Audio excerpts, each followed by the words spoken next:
السلام علیکم ورحمت الله وبرکاته. دوستانو الله دې وکړي چې راته روغ او جوړ وخت او د صحت جامې به مو په تن وي. دوستانو په دغه ویډیو کې به در وښیم چې موږ څنګه کولی شو چې دغه پالتو نوټیفیکیشن بند کړو. دوستانو دلته تاسو کتلی شئ په سکرین باندې دا چې پالتو نوټیفیکیشن بند کړو. دا څنګه او په کومه طریقه سره بندولی شئ دوستانو؟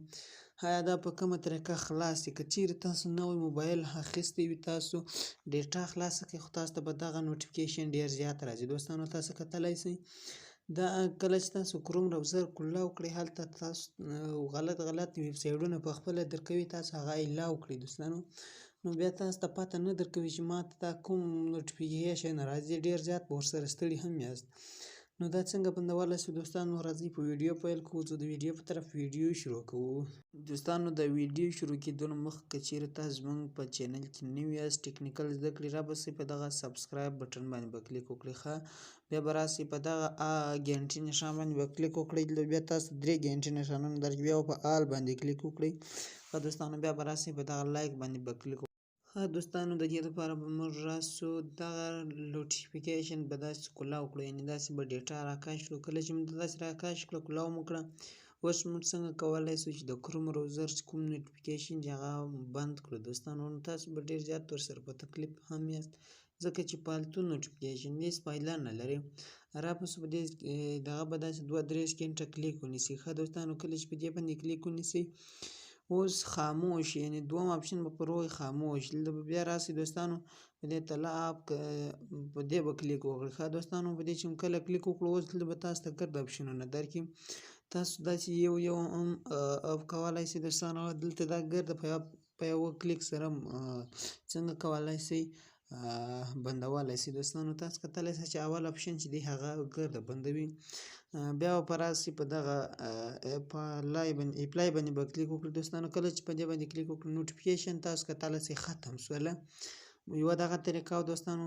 بل دا طریقه ده کله چې تاسو ته دغه طریقه هم نشي در معلومه، بیا به راسئ څه چم به وکړئ، کروم براوزر به کولاو کړئ. ښه دوستانو کروم براوزر چې مو کله کولاو کړو، بیا به راسئ په دغه 3 ټکو باندې به کلیک وکړئ. ښه دوستانو کله چې په دغو کلیک وکړو، دلته به سیټینګز ته راسئ، د ډیسکټاپ باندې سیټینګز ته به راسئ. ښه دوستانو کله چې دې ته راغلاست، اوس دلته به لږ ښکته راسئ، لیکلي به وي نوټیفیکیشن. ښه دغه اپشن باندې به داسې کلیک وکړئ. کله چې په دې باندې کلیک وکړئ، دلته دوستانو دلته به ستاسو سره ګرده آن وي. وینئ دوستانو دا نوټیفیکیشن ګرده ستاسو سره به آن وي. اوس تاسو د هر شي په باره کې نوټیفیکیشن بندولی شئ. که ګرده نه غواړئ بند شي، دلته تاسو د هر شي په باره کې کولی شئ بند کړئ. ښه دوستانو اوس زه غواړم چې دا په مکمل ډول سره یو مخ ته زما نوټیفیکیشن چې دی هغه بند کړم، ماته بیا نه راځي. نو زه راځم په دغه اول دانه کلیک کوم، ګرده به زما سره څنګه شي، دا به بند شي. بیا به ماته هېڅکله داسې پالتو نوټیفیکیشن نه راځي. تاسو کتلی شئ دوستانو چې اوس نشته. ښه یوه دغه طریقه. او بله کوم په دغه هم سر نس خلاص سیټینګ مو نس پیدا کولی، څنګه به وکړئ؟ که چیرې ستاسو موبایل هم دغه سیسټم لري، رابسئ په دا کروم براوزر به داسې 2-3 سکنډه کلیک ونیسئ. ښه دوستانو اوس به په د آی نښان په دې به کلیک ونیسئ. ښه ووهئ، داسې به پر ووهئ دوستانو. بیا به راسئ دوستانو دلته اول اپشن دی نوټیفیکیشن. ښه ډېر په اسانه دلته تاسو پیدا کولی شئ نوټیفیکیشن.